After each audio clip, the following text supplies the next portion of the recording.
And we will call the meeting to order. In the interest of time, we're not going to restate the Pledge of Allegiance and are going to go directly to the citizens' comments. Citizen comments will be accepted during this portion of the meeting on any non-agenda item, future agenda item, or topic of relevance to the Community Redevelopment Agency of the City of Bradenton. Comments will be accepted on the public hearings at the appropriate time. So, do I have any public comments? No, ma'am. Okay. Okay, next on the agenda is the consent agenda. Do I have any motion? Madam Chair, move to approve consent agenda 4A through 4E. Second. Okay, any comment? Friendly amendment to remove B from the consent agenda? B, That will be fine. amended. Okay, so all in favor of the consent agenda, items A, C, D, and E? Aye. Aye. Chair votes aye. Ms. Coachman? Aye. Okay. Sorry. Okay, it passes. Councilwoman Coachman, or, I'm sorry, Moore, number B. I just wanted to, I would prefer to keep the freebie grant in the revised. I don't have an objection to including the unchained fence grant. And I understand that maybe it is taking up some time from staff, but it seems to me that it's going backward from some stated goals as far as micro-mobility, multi-mobility. And if we don't have, if we're working with the city to create parking spaces for the freebie, for the purposes of this grant, that's okay. I mean, I think it's okay. I think we can work with people that desire the grant. I don't think that the grant is necessarily an entitlement, but I don't see a point in removing it just to potentially later work with the city to add the ability to then add it back in. I would rather us keep it and know it's a goal so that we're kind of still pushing forward with that goal. So what you're stating is instead of removing it from the grant, just put it on hiatus and take it offline, but leave it in the grant application itself. Is that an appropriate vehicle for not having the bandwidth at this time? Yeah, I would feel more comfortable with that. we can do that. Okay, That would mean the motion would be to approve item B with the recommended amendment from CRA Board Member Moore. To put the micro-mobility grant on hiatus until such time that the city and the CRA can collaborate to move it forward. is that your motion? I'll second. Yes. Okay, second. Or Any discussion? Yes, I have a discussion. Can you please point out exactly Microphone. where you're referring to in Page 13, 3.3.6? page 21, 3.3.6. Page 10 of the, 10. End of the document, correct? 10 Yeah. of the document. Okay. Actually, if I could also just make, I'm sorry, Board Member Kramer, did you want? No, I just want clarification because we were talking about stuff and it was something that had been titled micromobility is now titled unchained fence. Correct. We will bring it back in and add another point to the social grants. So it'll be added back, and the fence grant will be dovetailed into this, so we can take it out of the other. Great, And- thank you. Okay, I just want to make sure I'm understanding. So we still have our unchained fence? Yes, Okay, okay, if I- but we're not removing the micromobility? right. Okay.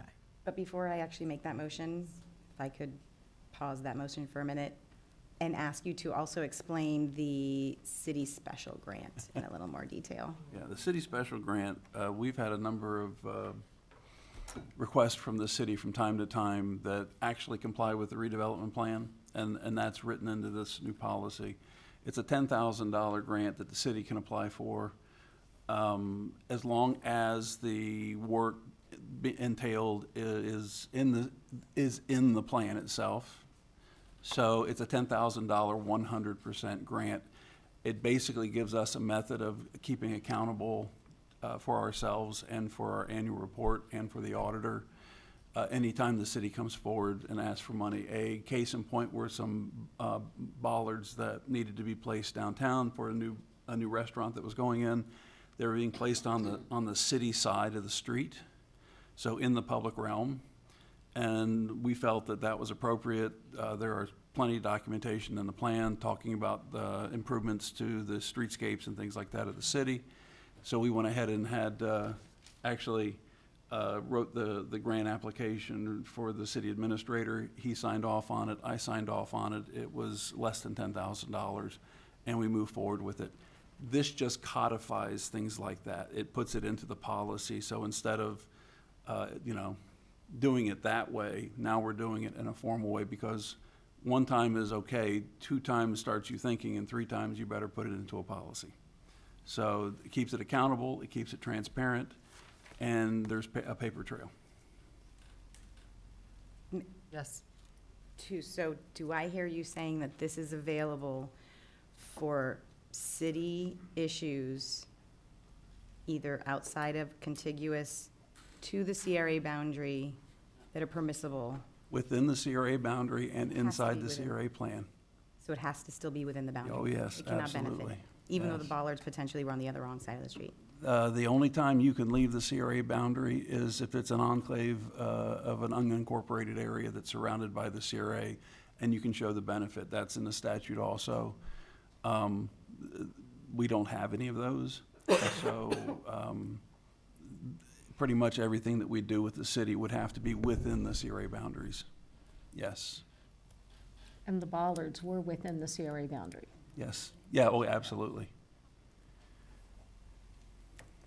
Okay, Thank you. we ready for a vote? I think so. Okay, resume all it. in favor, say aye. Aye. Aye. Passes unanimously. Thank you. Okay, next we go to CRA freebie 1-year anniversary report. So as requested by the board, we have a report 1 year into having Freebie come to the city of Bradenton. I'm not going to steal any of their thunder. They've got some numbers for you. They've got some other new information for you about other locations. And I'm just going to do something I don't normally do and keep my mouth shut. You all can laugh at that one. Which, by the way, while they're setting this up, this is the halftime show. You had to watch the football game to get that. Oh, much better. We'll have Scott Rudisell, city attorney, rap for us during the halftime show. I might pay good money to see that.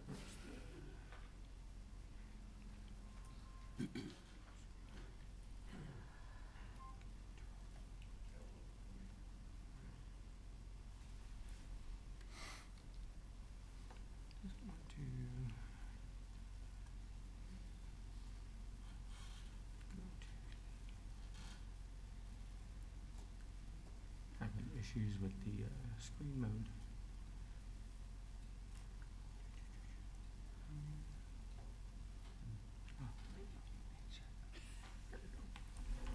Use the arrows.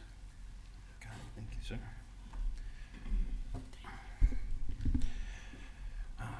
Good afternoon, everyone. My name is John Janis. I'm the Vice President of Economic Development for Freebie. Thank you, Council, Councilwoman, Council Gentlemen, CRA. It's an honor to be here. Thank you for this opportunity to present the 1 year approximate summary of Freebie microtransit service here in the Bradenton CRA districts. So the cover there is just the ribbon cutting from last year.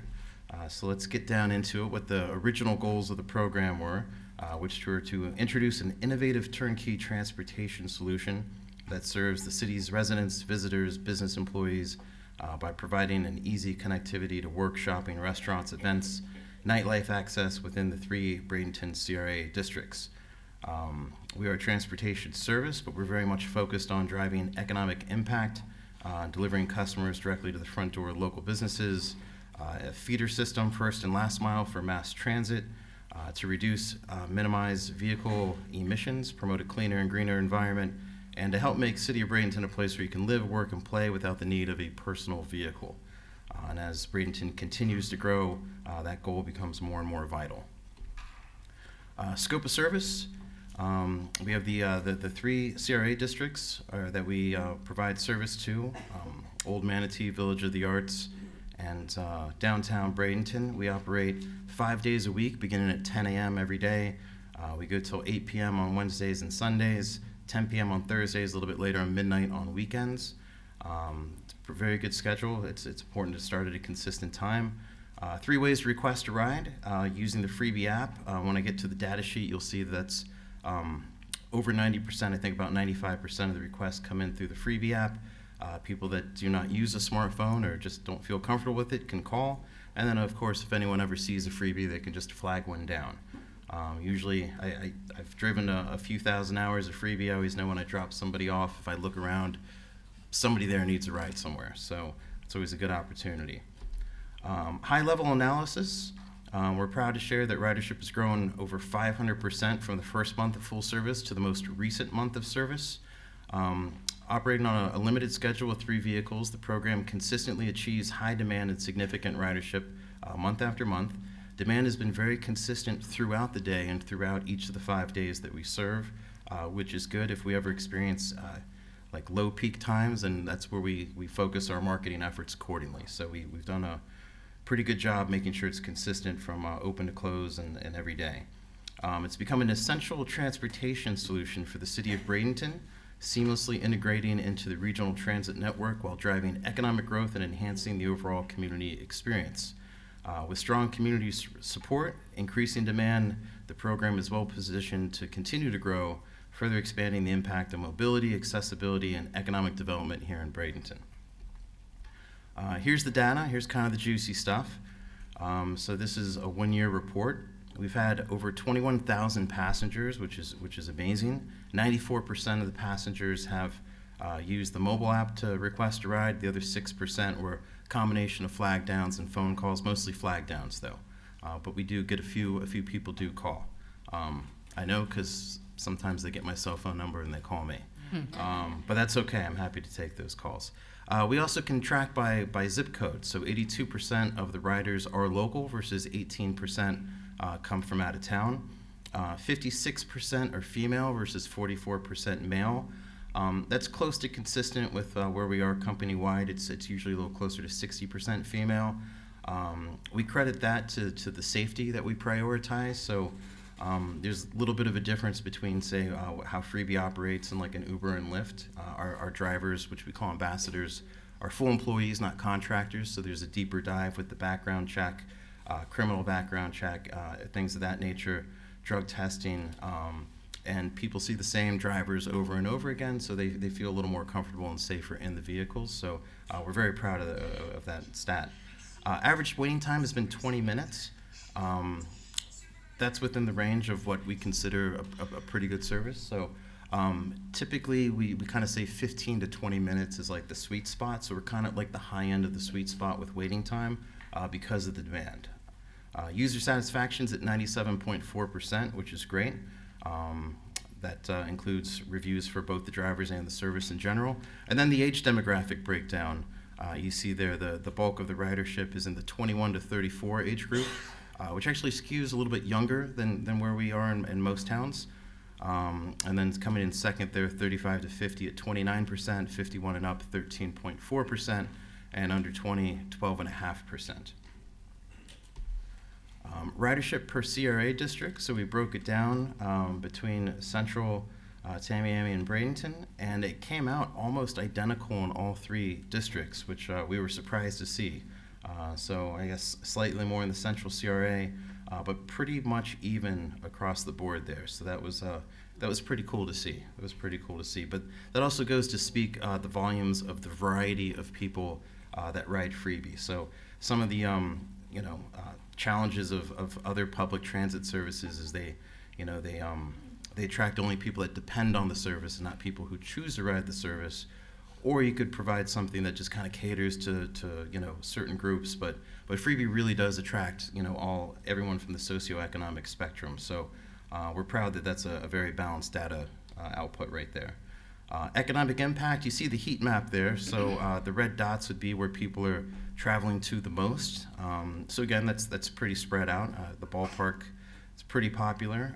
Some of the breweries, downtown area, the riverfront, restaurants, bars, downtown shopping, convenience stores, and the hospital.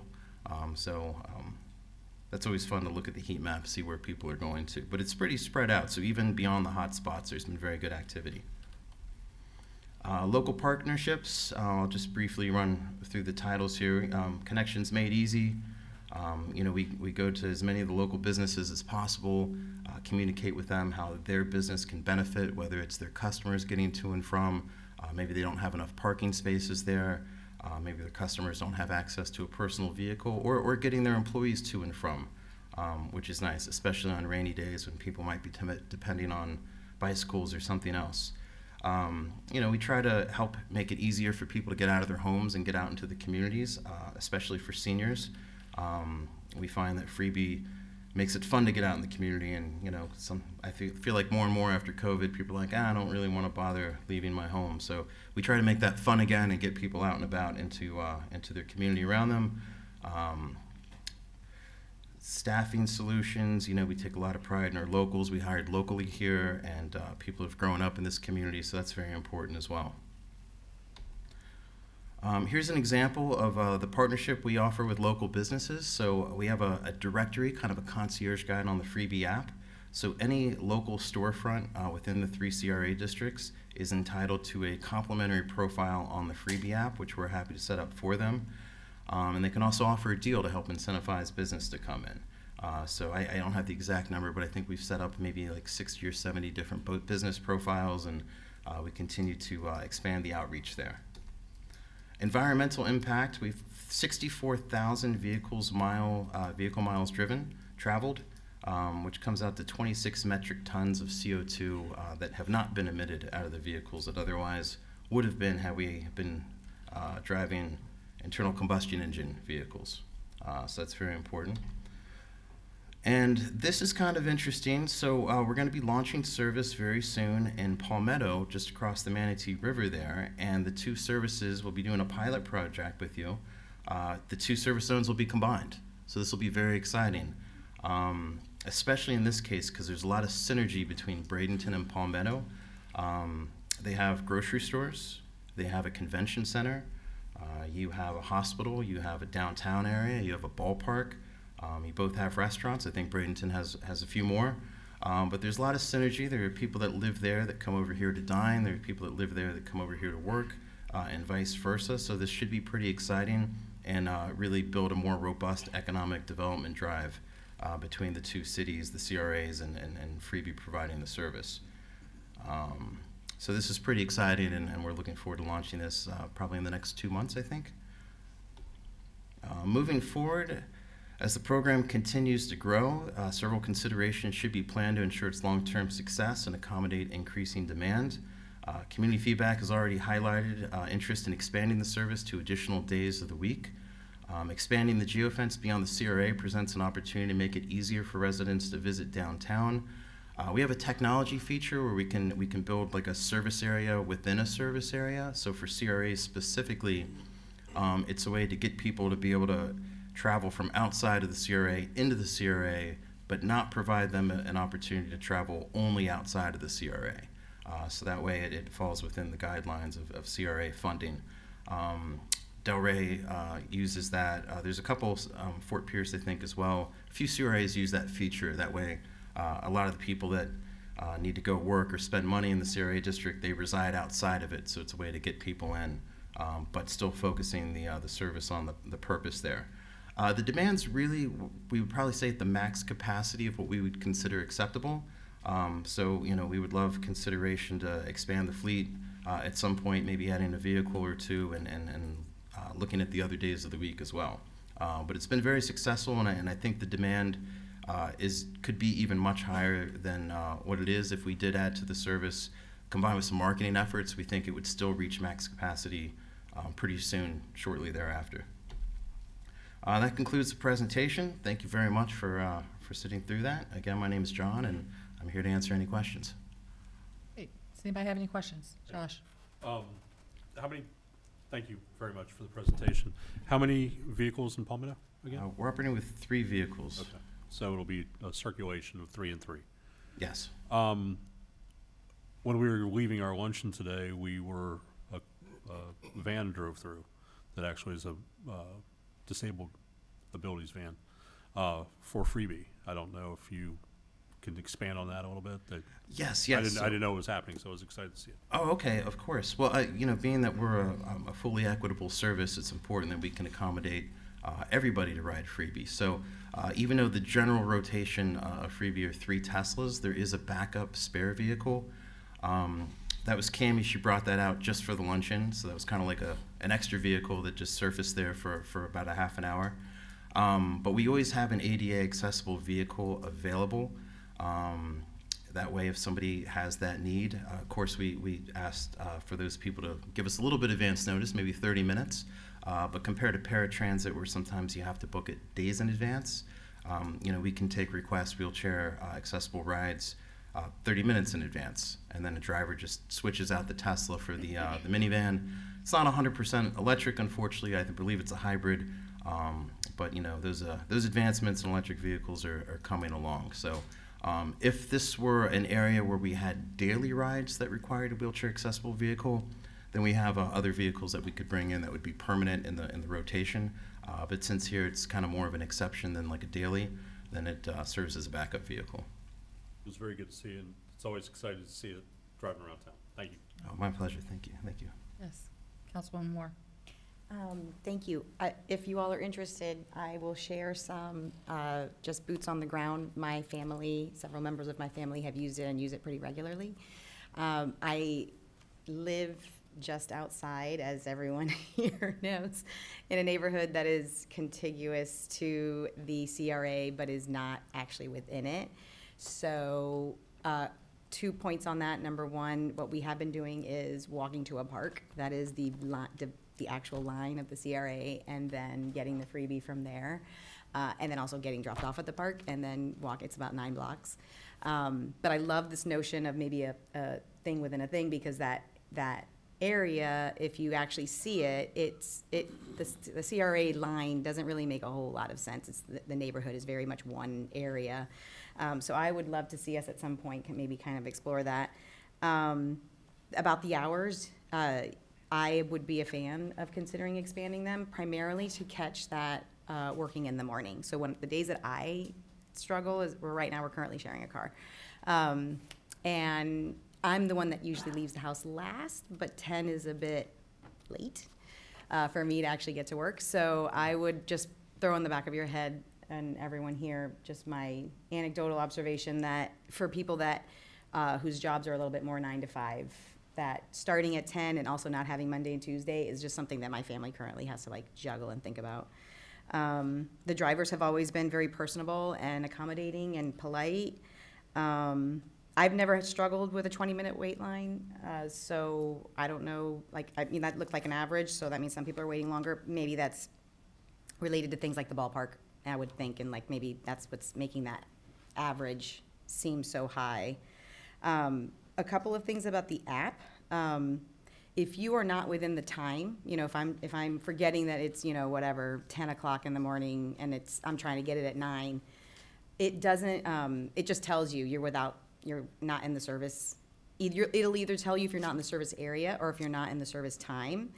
And I think it would be helpful if maybe I could get in queue. If I could just say, I understand that I'm not at the park yet, but I'm gonna be at the park in 7 minutes. So if I could just order the ride without being physically in it, because I'm stating the location, if I could say, pick me up at the park in 7 minutes. So we might be able to open that up, maybe 5 or 10, 15 at the most minutes in advance to where the request can go into the queue. Yeah. Yeah, I'll look into that. And the same thing for the location. I know when I'm trying to get on it real quick, I know that I'm not quite there yet, but it won't let me do anything until I am physically in the I location. think you can slide your pen 100 feet or something like okay. that. Then maybe I will play with that. I hadn't noticed that. Because I live in Miami Beach, and it's like on the opposite corner. The other corner that I live on, of the block that I live on, is in a service area, and I'm not. But I can can slide my toggle. pen over. Okay. And, I will try that. and I've get never in. been able to So figure that there's a out. limit to it. I don't remember the exact distance, but I think it's like 100 feet. Okay.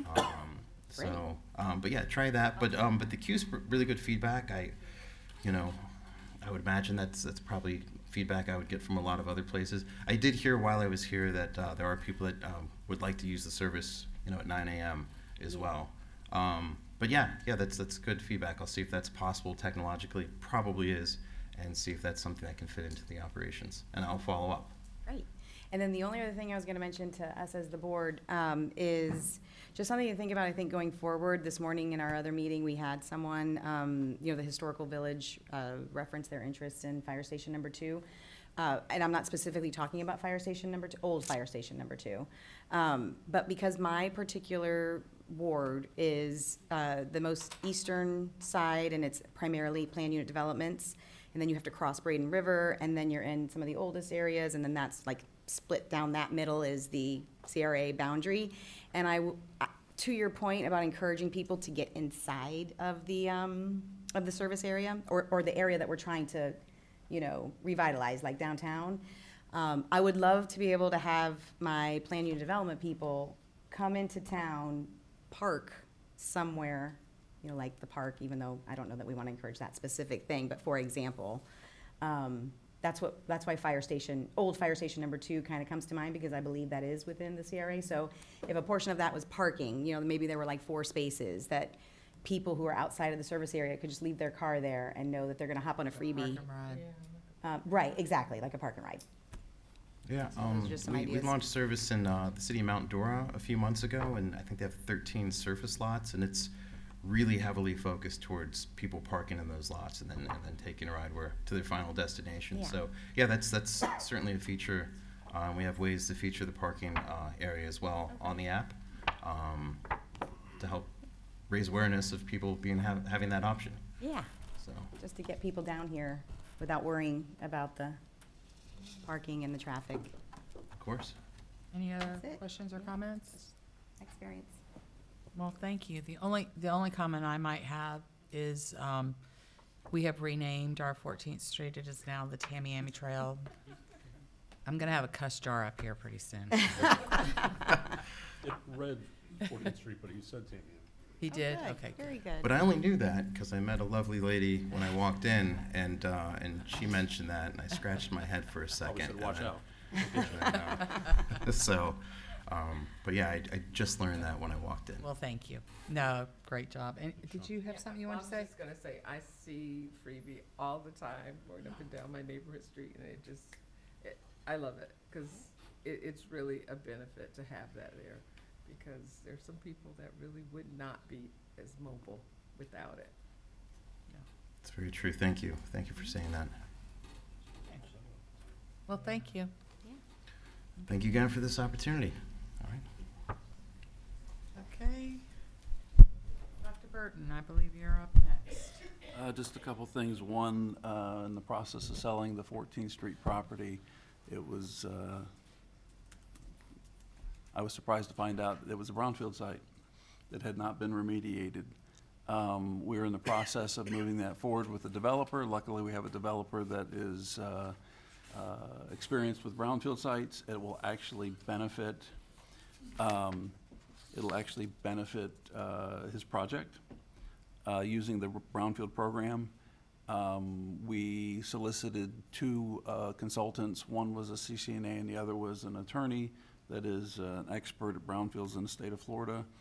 And we got 2 solicited bids. One of them falls underneath the purchasing policy, so we're going to move forward with using, I wrote it down, a mechanic, Lucia, Hearn, Weston, and it'll be about $20,000 to go through the process to designate it as a brownfield site. We'll have to work with the city council. And then the developer is going to do the remediation, and then we're going to true everything up when it comes to closing on the price of the property. We will. It's our brownfield site. It's our responsibility. Luckily, we have the right developer, and it'll benefit the project. So it shouldn't slow things down, but I just wanted to let you know that, number one. Number two, we are keeping an eye on the mini Lee Rogers site. Right now, there's discussion on the city side about garbage pickup, and I think that's going to city council. That's all I know about that. We had an excellent meeting with VODA at their location, and we received quite a number of signed petitions supporting using applied sciences to begin the process to do conceptual work on the multi-CRA, multimodal streetscaping.